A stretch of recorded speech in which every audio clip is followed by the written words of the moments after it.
Nossa visão equivocada, não bíblica, não fundamentada, não aprofundada nas Escrituras sobre Jesus, nos leva a uma visão equivocada, estreita, reducionista e equivocada de nós mesmos como crentes, como discípulos de Jesus Cristo, como igreja do Senhor, como igreja local. E é isso que Jesus, de alguma forma, está tratando com os discípulos, que a visão estreita do discípulo, equivocada dos discípulos sobre Jesus, os leva a uma visão estreita, equivocada deles mesmos. Isso fica claro nessas palavras de Jesus a João, quando ele diz que proibiu uma pessoa que estava fora do grupo, fora da escola apostólica, de expulsar demônios, de praticar o exorcismo, expulsando demônios em nome de Jesus. E Jesus vai repreendê-lo, mostrando que os discípulos estão com uma visão estreita porque eles têm a pretensão de serem exclusivos como discípulos de Jesus. Como se eles... A mulher diz, só eu arrumo essa casa, só eu me importo com isso, só eu faço as coisas. Mas esquece que muitas vezes o marido, num pequeno ato, seus filhos, em pequenos atos, estão cooperando. De igual modo, o marido diz, só eu penso em trabalhar e sustentar essa casa, e a mulher muitas vezes, na sua atitude simples, econômica, coopera com seu esposo, coopera na vida econômica da família. Só pequenos exemplos para entendermos como somos fáceis a cair no pecado estreito do pensamento dos discípulos, de que é comum, é muito ligado à natureza caída dos homens, de estreitarmos a nossa visão a respeito de nosso ministério, de nossa responsabilidade, de nosso serviço, e nos acharmos exclusivos naquilo que estamos fazendo. Este foi o pecado dos discípulos, foi o erro dos discípulos. E Jesus então vai mostrar que o espírito da tolerância que caracteriza o seu ministério leva os discípulos a observar um pouco mais o outro, a ver como Deus continua chamando pelo Evangelho. O Evangelho primeiro é um chamado de fé, um chamado para todos os homens indiscriminadamente creiam que Jesus é o Salvador, é o Messias.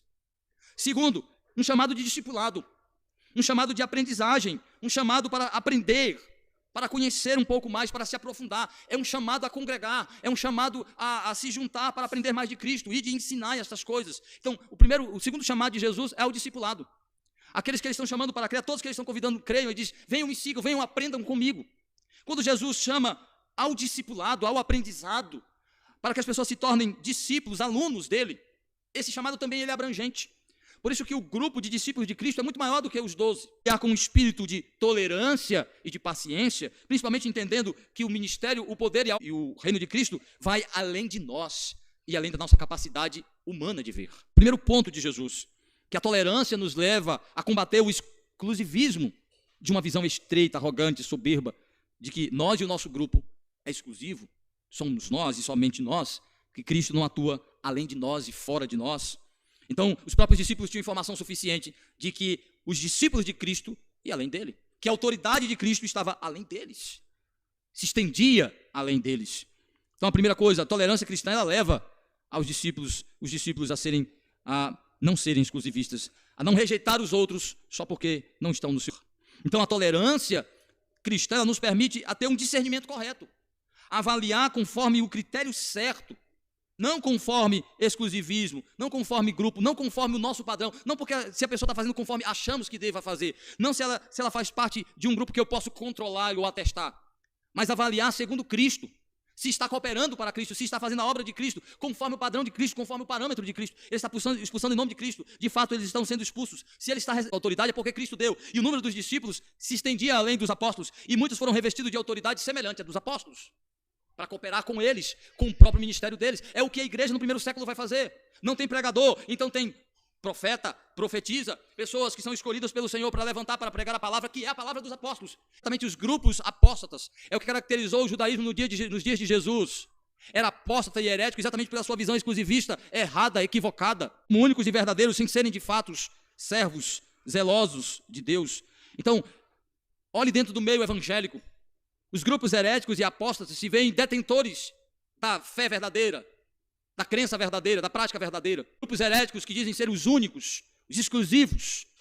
Isso é uma característica de arrogância, de soberba, de farisaísmo, não é o que caracteriza o reino de Cristo, principalmente em sua visão de expansão. Então muitos acreditam que Deus é um patrimônio exclusivo dele, que o poder de Deus pertence apenas ao seu grupo. Ele só cura aqui, só tem poder aqui, Deus só está aqui. Deus não está com os soveterianos, que eles são frios. Existe uma diferença entre o que Cristo está condenando e o que as Escrituras ordenam nós fazermos. Existe um tipo de intolerância que precisa ser praticado. Então, o que é que Cristo está condenando? Cristo está condenando essa intolerância que tem a ver com esse exclusivismo relacionado a grupo. Meu grupo é exclusivo.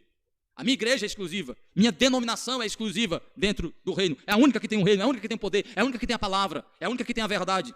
É isso que Cristo está condenando, esse exclusivismo de grupo cristão, de denominação cristã, esse exclusivismo de clã cristão.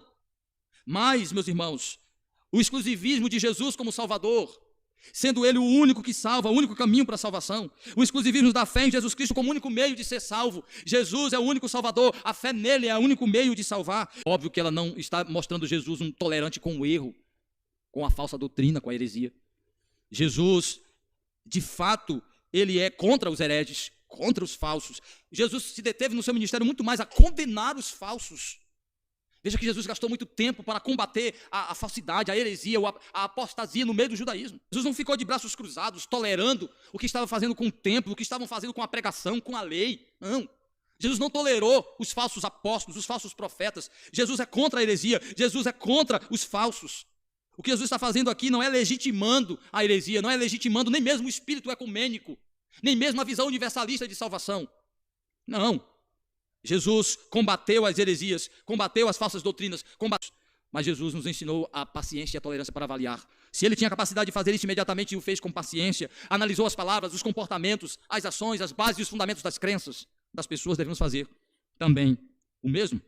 Jesus está ensinando que o espírito que caracteriza os servos e súditos do seu reino é o de tolerância, paciência com os que estão fora do nosso grupo. Mas nunca paciência e tolerância com o pecado, com a falsidade, com a mentira, com o engano, com as heresias.